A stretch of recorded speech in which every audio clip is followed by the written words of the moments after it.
How's it going, y'all? Here's my submission for the Dwarf Let's Play contest. Throughout this commentary, I'm going to share the thoughts I had during the speedrun, as well as sharing things that I learned along the way that can help you during your time playing Dwerve, which, by the way, comes out May 31st, so I definitely recommend you checking it out and getting the game. And if you're not sure, like maybe you're on the fence, I highly recommend getting the Dwerve Prologue, which is essentially the demo. And if you want, you can also use this speedrun as a guide to trying to speedrun it yourself, if you'd like, which honestly was a lot of fun. Um, in any case, here we are skipping the dialogue by spamming the T button, as well as speeding up any cutscenes or animations by holding down the space bar. We also have time to grab this cog slash scrap, whatever you'd like to call it, because we have to wait for Esben here to get into position before we can talk to him to progress. Now here we actually get lucky with the RNG of the Powerstones spawning, both to the left here. Sometimes they can spawn a bit finicky, one on the top, one on the bottom, causing us to have to go and walk around to pick them up, costing us a couple of precious seconds, which is, for a speedrun, every second counts, right? In any case, throughout the speedrun, you're going to see us just quickly moving through dialogue and cutscenes, which is super important as without doing this, without spamming the T button, holding down spacebar, we end up, having to sit through it, and that costs us a lot of time. In any case, here we are skipping these initial enemies to be efficient in getting these hives at the back here to spawn as soon as possible. We want to do this because we know that the mobs from the start will follow us, and this way we can effectively cut down on the time spent waiting for the hives and then the mobs that spawn from the hives, cutting down the time spent waiting for them. And as you know, we need to be as efficient as possible for the speedrun. We want to do everything as fast as possible. And honestly, to do that, you need to be very optimized, with your turret placements, with your traps, with how you're positioning yourself. And that is honestly something that I really need to improve upon. Because even though this run went fairly well, there was a lot of things that watching it back, I definitely could have done a lot better. In any case here, it was just fairly standard. We're just taking out these wasps here.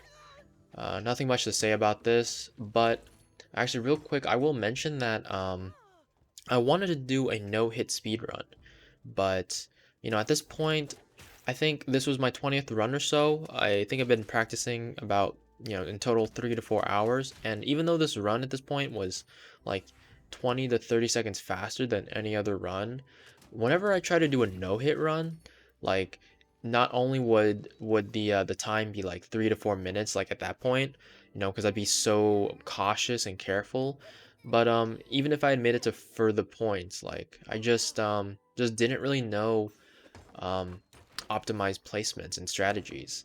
But I definitely believe, especially after doing so many runs, I definitely believe that a no-hit run is possible. You just have to really know you just have to really know what you're doing, as far as the best places to put down like your saw blades, your spinning blade turrets, which are what I'm putting down here.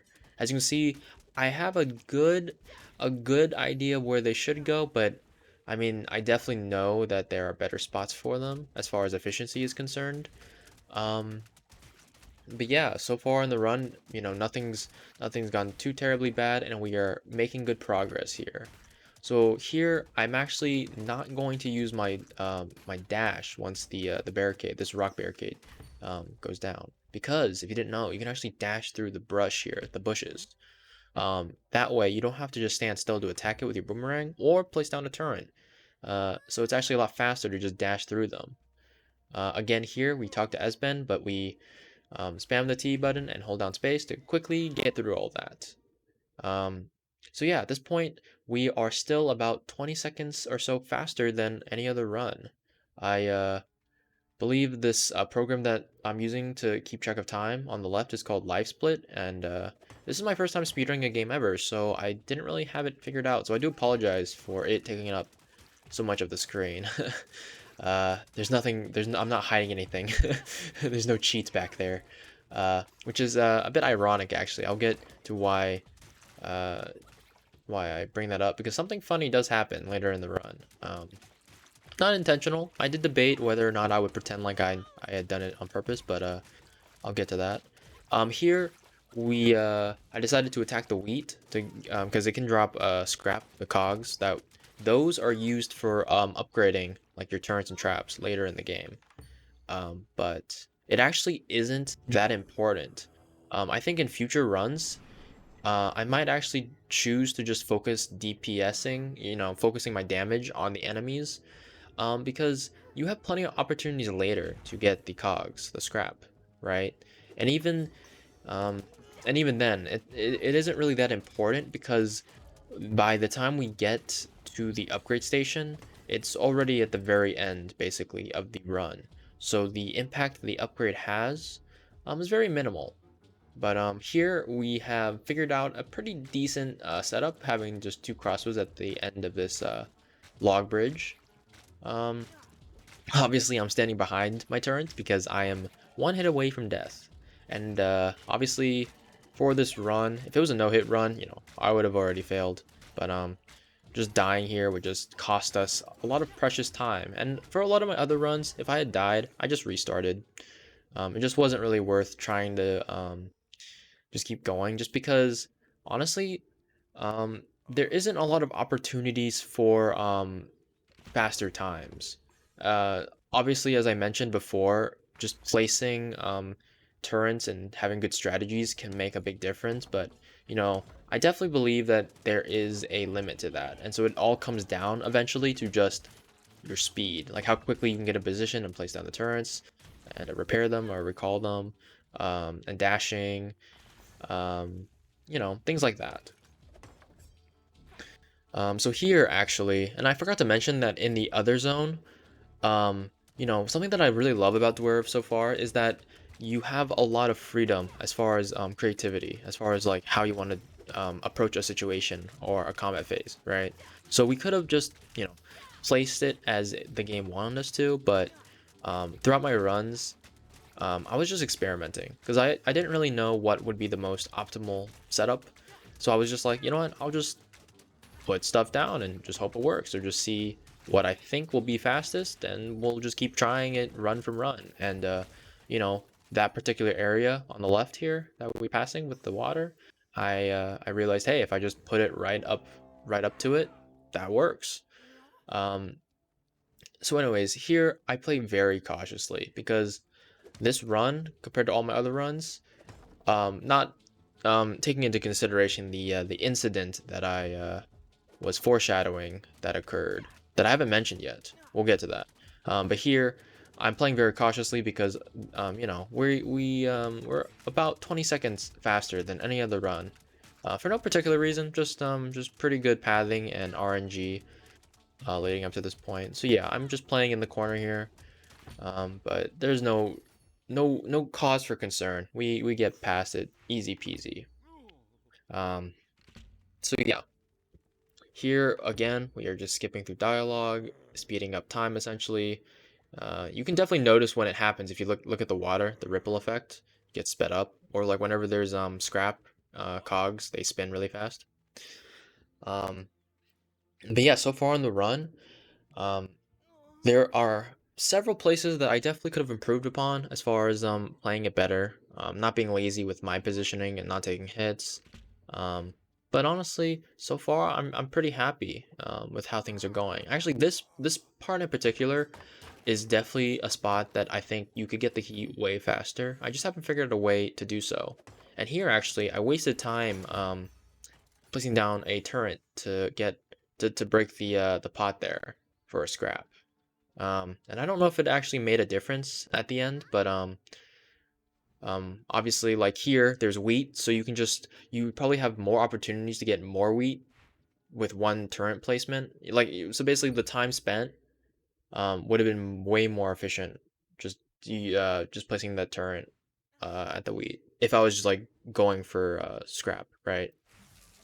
But anyways, here we are just, you know, I like for instance here, this zone, I don't think optimization is that important. As long as you just, can clear as fast as possible.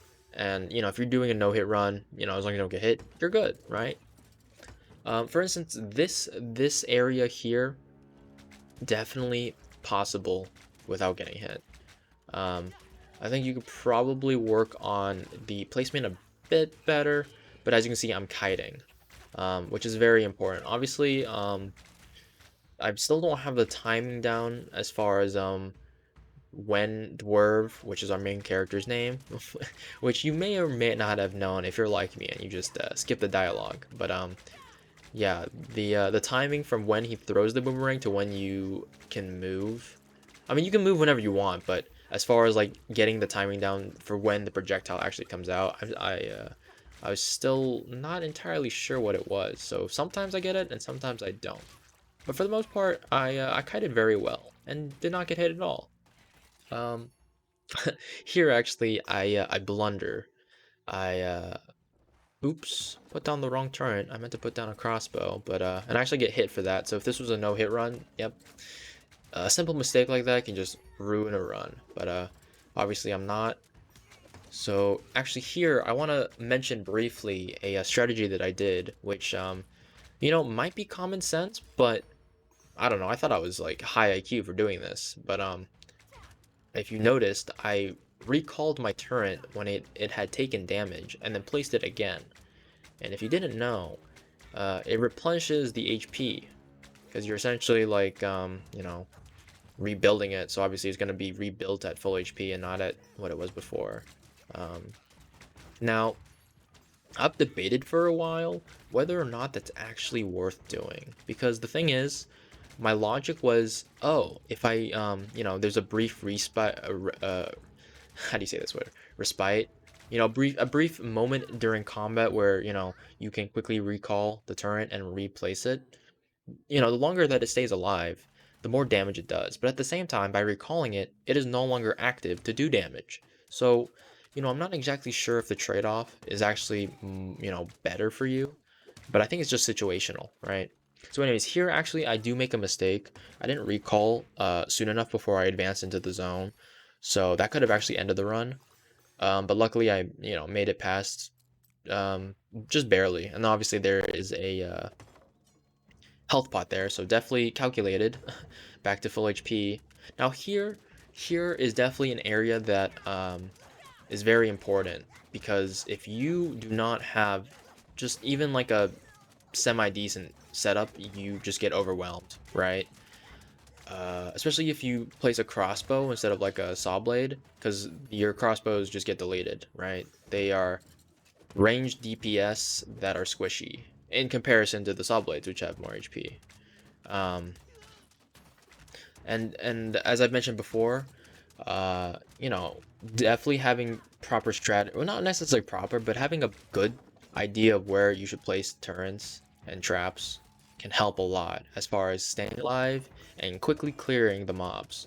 So this area in particular, I wasn't that confident. Oh, this spot in particular, I used the saw blades as a wall because I was like, oh, I just don't want to die. But yeah, but uh, it is so important to make sure that you are placing turrets in a manner that um you know isn't just like in a corner or like having a crossbow that is blocked by line of sight, like having an object in front of it so that it can't shoot, you know what I mean? Just like basic things, because you know obviously I'm not I'm not placing like super crazy, you know, setups. I'm not doing some crazy things like using saw blades as like ranged turrets somehow, you know, but for the most part I'm placing them in ways that are helping me progress. And that just came through trial and error. But there are some zones you might notice that I definitely know what I'm doing, and others that you know, I'm still just experimenting, right? Because it's not like I knew this run would have been the fastest of all my runs up until this point. Because you know, as I mentioned, part of the practicing and learning was just every single run. I was just improving my gameplay. I was trying new strategies, um, reinforcing what I already knew, like the pathing and such, you know. But for the most part, as you can see throughout this run, I kind of had a good idea of what I was doing. Um, Actually, I forgot to mention the why I put the crossbow turret there was because I didn't have my dash up. So I wanted the turret to take aggro for me. Now here actually is a surprising area that you might not expect, but this ended a run for me because I didn't know this until it ended my run. But during that cutscene right there, when you activate the button, you can still get attacked and take damage. So initially I was like, oh, I don't need to take out these enemies. I'm just gonna run past and activate the button and, you know, be fine and dandy. But when I went to do that, the enemies naturally followed and then proceeded to kill me. And there went the run. Oh, and here is the moment the incident occurred. The thing that I've been foreshadowing. If you didn't notice what just happened, um, well, let's just say that's not supposed to happen. If you look, you can see in the bottom left that I now have 10 Power Stones. You're not supposed to have 10 Power Stones. I mean, in the full game, which by the way comes out May 31st, you could potentially have more than 10, but throughout the prologue, the max you have is 6. So what happened is what I believe is how you can replicate this, if you choose to do so, right? Uh, is you basically place your turrets and your traps before entering the castle walls, right? Or the dungeon or whatnot, you know? And what I believe what happens is whenever you enter a new room or area, right, it replenishes your total as well as recalling place down things because obviously you're entering a new zone or you're getting far away enough that it just comes back to you, right? But the issue is um, by having placed it and then entering a new area, I think what happens, the issue is that it just basically takes your total and just gives it back to you without taking into consideration that the other stones that you should return to you haven't returned yet. Here I dashed too early. I should have waited to dash through the bushes here. Just a few seconds wasted, but not a big deal. Actually, I didn't realize that I had extra power stones until this moment right here. Because as you can see, the game gives us an indicator of what to do, and there was not a schematic, you know, an indication to place down a crossbow here, and for good reason too, because these guys have shields, and so here I'm like, wait a second, I'm like, I'm a little stupid for putting that, but also, how? Here I do make a blunder. I thought they would die, so I went ahead to save time, but you know, not a big deal. Just go back. Um, Actually, this part in particular, I was worried that I wouldn't be able to correctly memorize the maze, just because it's not that I'm bad at mazes. I just have poor memory. But surprisingly, speedrunning, I feel like at least through my experience as a new speedrunner, a lot of it just ended up being muscle memory. You know what I mean? Like I wasn't really thinking about where I was going in the sense that like I wasn't like, oh, now here I take 4 steps left, then down 5. You know what I mean? Like, and I'm sure that's a valid strategy, or especially for longer speed runs. You know what I mean? But you know, at this point, this was like my 20th run or so. I knew where I was going. With that being said, I had actually gotten a way faster time without the extra power stones, mind you. uh, I think the time was about like 18 at this spot right here. I don't exactly remember, but guess what happened? No, that's not what happened. I was pretending to act as if you had actually guessed something out loud. I didn't mean to be rude. But no, I forgot the key because you need 2 keys in order to progress, and I walked past after this zone right here without grabbing the key. So that cost me a lot of time, and it ended up being really sad because I had, up until this point, done really well. Yeah, but this spot in particular, once again, the importance of strategy and placement, I pretty much had it down. The extra crossbow didn't really make much of a difference, just besides just clearing faster, but without it, I mean, the strategy worked quite well, right? Um, but yeah, back to the memorization speedrunning. I honestly, so far, like, the only issue that I had, and that I think would increase my, or not increase, but decrease my time, but just make the run smoother and better, is just figuring out placements. Like right here, This area is a run ender, right? It's another area that if you mess up, it can quickly go bad, right? You can get overwhelmed easily. And I definitely believe, I honestly, throughout my runs, I definitely think that this is one area that is probably the hardest, just because it's so easy to mess up. But also an area that I think can be easily done no hit, right? Just comes down to placement. Like here, like I'm just literally just AFK in the middle. I definitely should have moved to the right and started using my boomerang, but I was just playing cautiously, right? Ooh, that was really close right there, that dart. Um, but yeah, ooh, got hit again. That was another thing too, was that in my mind, I was saving my dashes for movement, for quickly moving, but I really should have been using it a lot more during combat, because if you didn't know this, the dash does, I believe, 20 damage and then knocks back enemies. So it's definitely viable to be used during combat. Just like not even just as a movement ability, but also as like an offensive, aggressive like method of combat, right? In any case, here I choose not to go to the right, just because you can actually loop around and pick it up. It's a dead end over there.